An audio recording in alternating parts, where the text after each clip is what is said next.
प्रशासन होत आहे, व्यापारी तुमचे सगळं मालमत्ता यात जाते. गेले 4 वर्ष झालं आम्हाला विश्वासात घ्यायचं म्हणते, पण तो काय विश्वास कुठे दिसत नाही.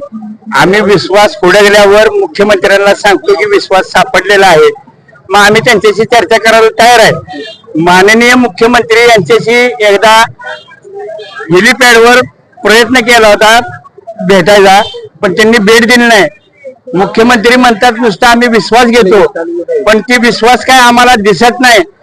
आमच्या वेळेवर 3 वेळा अन्याय झालेला आहे. आम्ही आता ऐकायच्या मनस्थितीत नाही. आम्ही कुणाकडे जाणार नाही. आम्ही कुठल्या मंत्र्याकडे, आमदारकडे, प्रतिनिधीकडे कुणाकडे जाणार नाही. आमचं आंदोलन आम्ही स्वतः लढणार. त्याचा पहिला भाग एकादशी दिवशी आम्ही सर्वजण उपाशी बसून आमचे दुकानं बंद ठेवून काळे झेंडे लावून जोपर्यंत मुख्यमंत्री महापूजा करतात तोपर्यंत आम्ही हे संध्याकाळी 8 ते पहाटे 8 सकाळी 8 वाजेपर्यंत आम्ही आमचे सर्व दुकानं बंद करणार आहेत आणि एक प्रकारचा निषेध नोंदवणार आहेत.